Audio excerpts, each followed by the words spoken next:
Hello, healthy conscious meal lovers. Today we're going to do this recipe from Delish. I've actually made it probably 10 times, and it's a really forgiving recipe. In other words, you can use so many different things with it. So it's called Scalloped Portobello mushrooms. Hello, welcome to Health Conscious Meals, a channel where we try other people's recipes so you don't have to. In other words, you get to see if we like the recipe, if the recipe really is legit according to the instructions, and then you can decide if you want to make it yourself. It takes 10 minutes to prepare and 55 minutes to cook. I, for example, don't use the parsley and I don't use heavy cream. So I still use cheese. You know, sometimes to me cheese is okay, and that's what we're going to do today. And instead of using only Gruyere, I use this Swiss cheese and Gruyere blend from Trader Joe's, which is so much easier to use than anything else. So you start with preheating your oven to 425, and then in a medium bowl, you're gonna toss the Gruyere, Parmesan, parsley, thyme, and garlic powder. So I've got the Swiss and Gruyere in there. I just added the Parmesan, however you wanna say it. There's the thyme. I don't have any parsley. I've never used parsley with this recipe, so I'm not going to include it because it's never been needed for me. I've clearly already sliced my portobello mushrooms, and I just got a 2-pack of mushrooms for this recipe. And you just mix the Parmesan and the Gruyere, Swiss, and the garlic powder and the thyme together. Sprinkle the mushrooms with a little bit of salt and pepper, then you add your little cheesy goodness.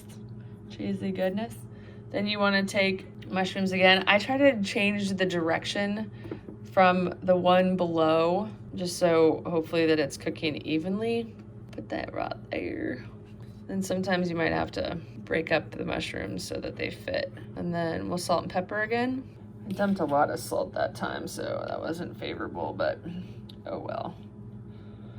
All right, I've got a little divot on this side, so I'm gonna stack up the big guy right there. And you can break the mushrooms down more if you need to. Obviously, they're just gonna be like melted goodness anyway, so maybe if I can get one more in there. Another layer of cheese. Cheese, please.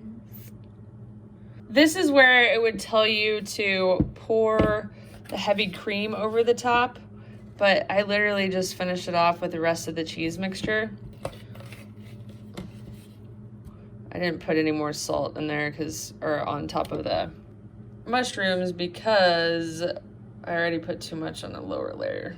So I have a couple of pieces of mushroom left. I'll probably just eat those raw while I'm waiting. And then you're gonna cover this with foil and bake until the mushrooms are tender, about 35 minutes.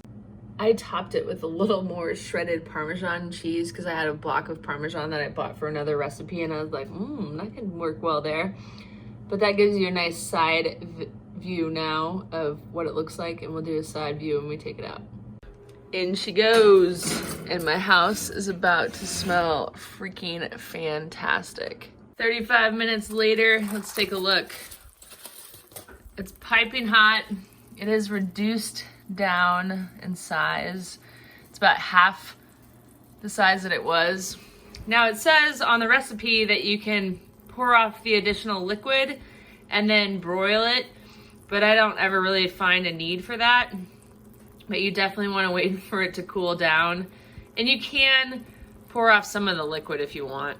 Well, I decided to try the broil for 5 or so minutes so you guys can see what it looks like. And there it is out of the oven, all broiled up and ready to eat. Again, it's about half the height that it was. So this could be used as a main meal if you want. You could do a bunch of little ones and have everyone eat it. Or you could do it as a side dish, cut it up in pieces. You could obviously double the recipe and use a larger baking dish. I have also added onions to it just for a little variation, and it works out just as well, and it smells incredible. Like, it smells like a nice, fancy French restaurant in my house. So definitely worth it. There you have it, guys. That's what it looks like out of the dish, all like cooled down and all that kind of stuff. So I'm super excited to eat this. My house smells incredible, as I've already said.